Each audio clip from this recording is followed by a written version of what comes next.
साहब जय Hind. Major general राजन Kochhar sir, जय हिंद। बहुत बहुत शुक्रिया समय देने के लिए। Thank you sir. ओके, जय हिंद राजेश जी।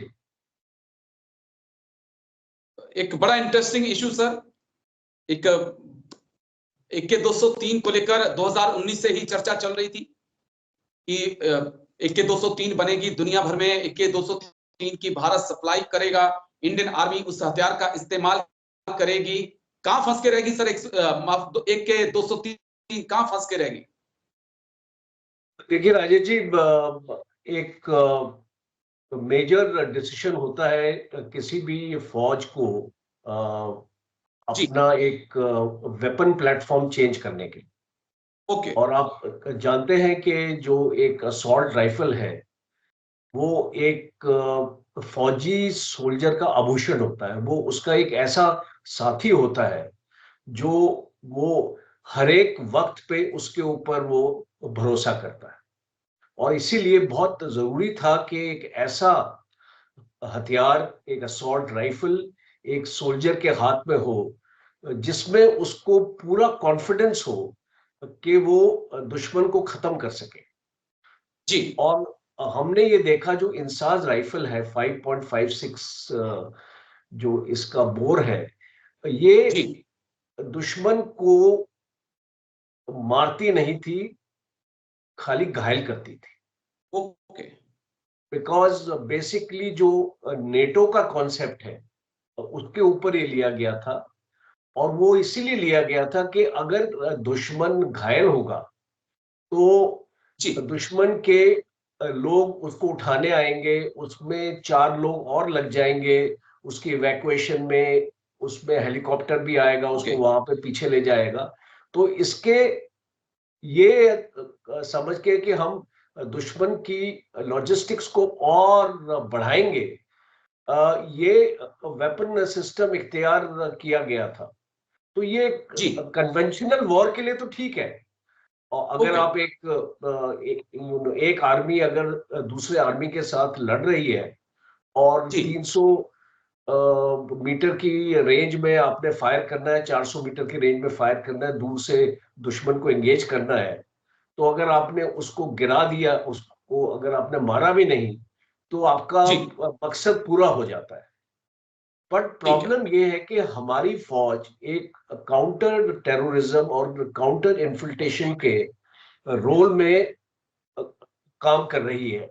और वहां पे दुश्मन को घायल नहीं करने का मकसद है, उसको मारने का मकसद है। क्योंकि एक 4 टेररिस्ट होते हैं, अगर आप उनको घायल कर देंगे तो आपको वो जो आपका एम नहीं हासिल होगा। तो इसीलिए हमको एक ऐसा हथियार चाहिए था, एक 7.62 mm का, जो एक गोली एक दुश्मन। आपको याद है हम फौज में कोई भी हमारा ट्रेनिंग एरिया होता है वहां पे बोल्ड लेटर्स के साथ पोस्टर लगा होता है, एक गोली एक दुश्मन। तो इसका मतलब है कि हमको अपने दुश्मन को मारना है, हमने उसको घायल नहीं करना है, हमने उसको खत्म करना है। तो इसीलिए 1994-95 में ये डिसीजन जो इसको लिया था, जो असॉल्ट राइफल का, वो चेंज करने के लिए लिया था कि हमको इस वेपन को अभी हमने चेंज करना है। 5 साल लग गए हमको, हम उसका ऑल्टरनेटिव नहीं ढूंढ पाए। तो ये एक चिंताजनक विषय है कि हमको इतना टाइम क्यों लगा उसका ऑल्टरनेटिव ढूंढने के लिए। तो 2020 में चाइना हमारे सर पे आके खड़ा हो गया, तो फिर हमने डिसीजन लिया कि सिक्योर राइफल, ये एक अमेरिका की राइफल है, हम इसको लें। और हमने 72,400 राइफल सिक्योर ली। ये एक 7.62 mm राइफल है। तकरीबन 750 करोड़ रुपए हमने खर्च किए इस राइफल को लेने में। तो अभी हम इसको देख रहे हैं कि ये रिक्वायरमेंट जो हमारी है आज की डेट में 2 लाख राइफल की है, और तकरीबन हमारी जो टोटल रिक्वायरमेंट है हमारी इंडियन आर्मी की वो तकरीबन 9 से 10 लाख राइफल की है। तो ठीक है सर, ये एक सिक्योर हमने इंपोर्ट करी एक जल्दबाजी में, बिकॉज उसकी उस टाइम पे रिक्वायरमेंट थी। पर लॉन्ग टर्म के लिए एक फैसला लिया गया, जैसे आपने बताया कि 2019 में, कि हमको एक अपनी इंडिजिनस राइफल चाहिए जिसको हम भारत में मैन्युफैक्चर कर सके, और इसीलिए एक जॉइंट वेंचर रशिया के साथ जिसका नाम है Indo Russian rifles private limited, ये फैक्ट्री कोरवा में है और अमेठी के पास है।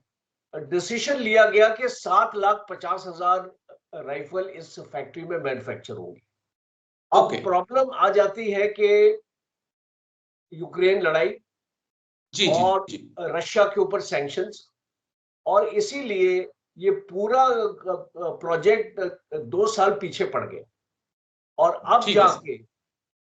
अब जाके दिसंबर 2023 से 27,000 AK-203 राइफल फौज को मिली है, और मेरी जानकारी के हिसाब से और 8,000 आने वाली हैं 10-15 दिन में। बट प्रॉब्लम ये है कि ये जितनी भी राइफल अभी तक आई हैं ये रशिया में मैन्युफैक्चर हुई है। ये इंडिया में मैन्युफैक्चर नहीं हुई है, इंडिया में मैन्युफैक्चर नहीं हुई। इनके जो किट्स हैं वो इंडिया में आए हैं, और हमने इनको यहाँ पे असेंबल किया है। तो इसीलिए अभी जो एक जी, मैं क्योंकि आपने बड़ी अच्छी बातें कही सर, क्योंकि लंबा सर्व आपने किया, मैंने भी सर्व किया, SLR का भी हमने यूज किया, इंसास भी यूज की, AK-47 का भी मैंने खुद यूज किया। मैं खुद कह सकता हूं कि AK जैसा कोई वेपन नहीं। और जाती हथियार ऐसा होता है कि जब काउंटर इंसर्जेंसी में लगभग 7 साल में रहा, जम्मू कश्मीर में भी, नॉर्थ ईस्ट में भी, तो रात को अपने साथ ही राइफल को रख के सोना होता था, ना जाने कब जरूरत पड़ जाए। और AK जैसा कोई हथियार नहीं, कभी धोखा नहीं देता। तो क्या वो भरोसा है जो हम 90s से AK को देख रहे हैं, क्या उस भरोसे के कारण हमने AK-203 को चुना सर? और ये कितनी अलग होगी? AK-47 से AK-203 कितनी डिफरेंट होने वाली सर? देखिए, AK-47 हमारी फौज में है। हम इनको जम्मू एंड कश्मीर में काउंटर इंसर्जेंसी में, काउंटर टेररिज्म में इस्तेमाल करते हैं। और जैसे आपने बताया, एक बहुत ही बेहतरीन वेपन है, टाइम टेस्टेड है, एक बहुत अच्छा रेट ऑफ फायर है, और इसमें रोक नहीं होती है। मींस हम जब इसको फायर करते हैं तो ये फंसती नहीं है, रुकती नहीं है, और इसकी जो बैरल है वो ओवरहीट नहीं होती है, और इसकी एक्यूरेसी बहुत अच्छी है। और ये क्लोज क्वार्टर बैटल ले लीजिए, अगर आप दूर से भी इसको फायर करें तो ये बहुत अच्छी तरीके से फायर करती है। अब जो आप बता रहे चेंजेस क्या हुए हैं, AK-47 जो सीरीज है, अब उसको और बेहतर किया गया है।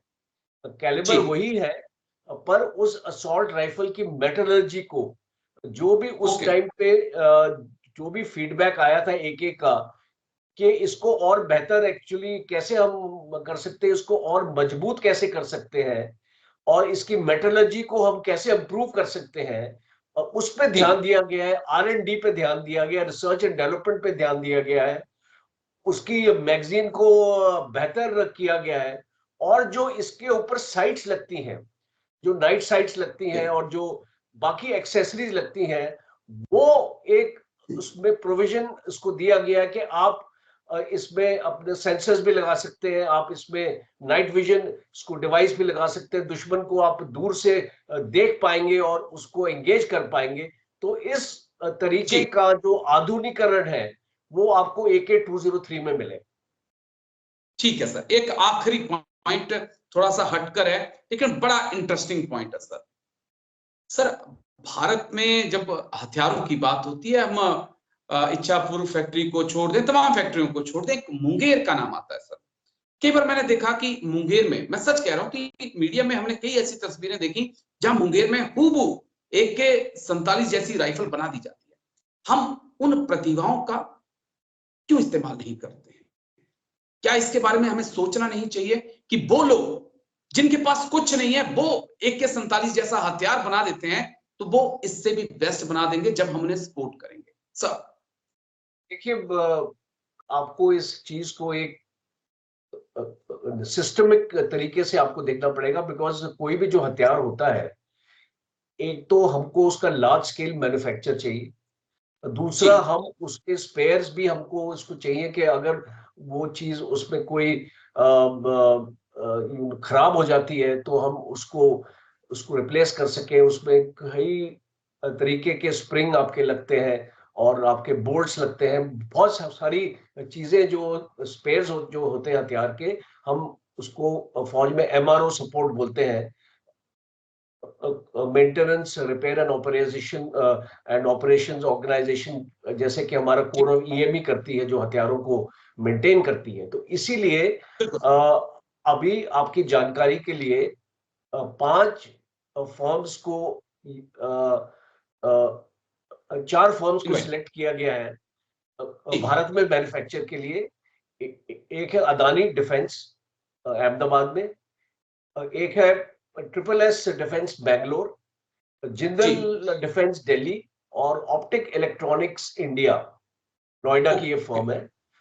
अभी हमने इनको भी अपनी असॉल्ट राइफल्स को उसको बनाने के लिए हमने इनको बताया कि आप एक टेक्नोलॉजी लेके आइए, अगर हमको पसंद आएगी आपकी राइफल तो हम उसको जरूर फौज में रखेंगे।